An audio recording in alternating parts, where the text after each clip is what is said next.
Extracting Wisdom from the Book, Wherever You Go, There You Are, written by Jon Kabat-Zinn. Each book is a journey of awareness. Let's begin this one together. Why do we always feel lacking despite having so many things?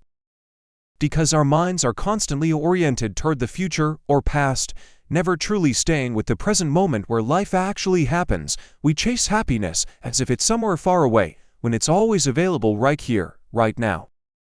Why is meditation not an escape from reality, but a deeper confrontation with it? Because mindfulness helps us see reality as it truly is rather than through the filter of thoughts and judgments. When we stop running away, you finally have the courage to face pain and fear and find true liberation. Why does trying to relax make us more tense? Because the nature of relaxation is letting go of effort, not trying to achieve a particular state. When we turn relaxation into a goal to be reached, it's no longer relaxation, but a new form of tension. Why can observing the breath transform our entire mental state? Because breath is the only anchor that's always in the present moment. When we focus on breathing, we escape the spinning wheel of thoughts.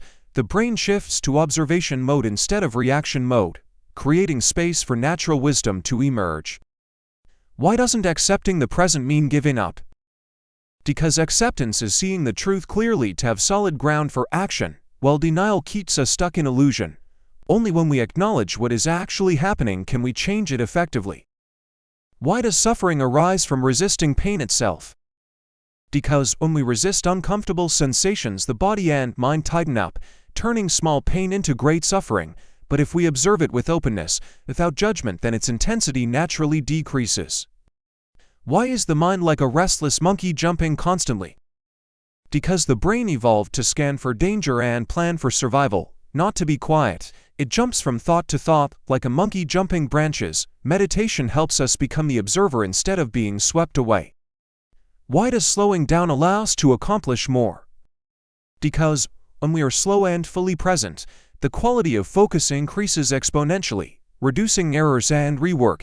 Each action becomes efficient and complete instead of rushing through many things without doing any well. Why can walking meditation be as powerful as sitting meditation? Because mindfulness in movement helps us bring awareness into everyday life. Each step becomes an opportunity to touch the earth and return to the body. We don't need to wait for sitting meditation to practice presence.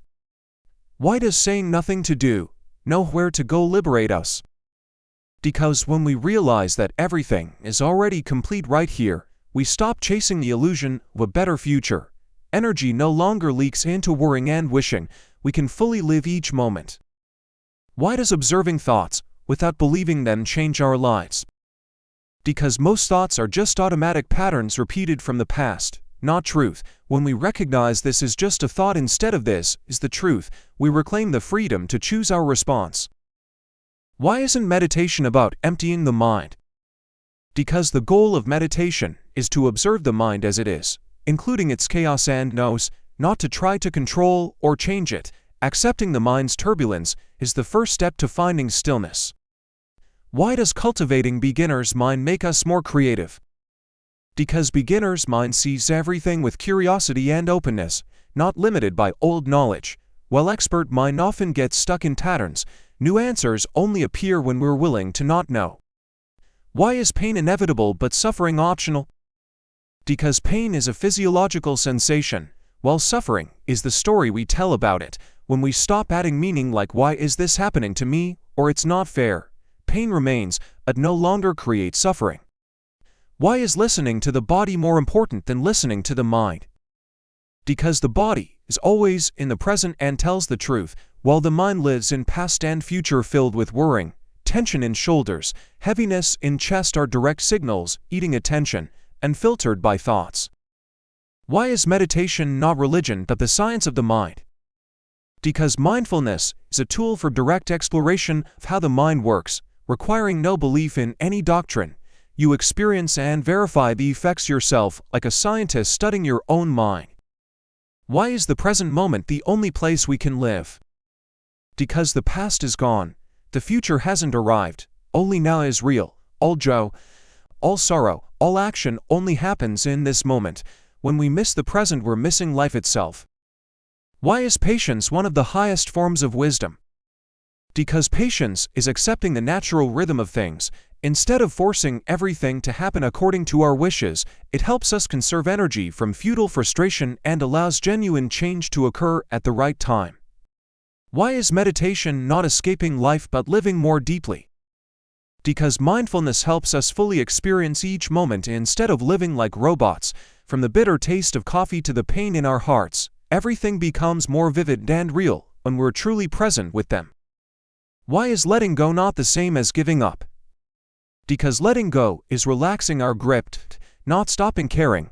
It's like opening a clenched fist to let sand fall naturally instead of squeezing tighter and making it spill. When we let go of what we can't control, energy flows to what we can change. Why is not knowing a precious state? Because when we admit I don't know, the mind opens to new possibilities instead of clinging to old answers. The state of being comfortable with not knowing is fertile ground for genuine creativity and discovery.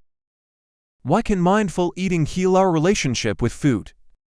Because when we eat with full presence, we recognize real hunger versus emotional hunger. Savor each flavor instead of swallowing unconsciously. The body naturally knows when it's enough without needing willpower to control.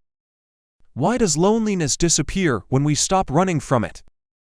Because loneliness is most painful when we fear and avoid it, but when we turn back and embrace loneliness with gentleness, it transforms into peace with ourselves. We realize we're never truly alone. Why is observing anger without acting on it true power? Because between stimulus and response, there's a gap. If we observe anger rising and falling without being swept away, we reclaim the freedom to choose instead of becoming slaves to emotion. Why does meditation help us work more effectively despite doing nothing extra? Because when the mind is clear and focused, we see priorities clearly, make better decisions, and work with completeness instead of scattering energy into worrying and distraction. Quality replaces quantity. Why does saying this to shall pass help us navigate all ups and downs? Because recognizing the impermanence of all states helps us not cling to joy or drown in sorrow. Both happiness and suffering are temporary. This understanding brings balance and inner freedom.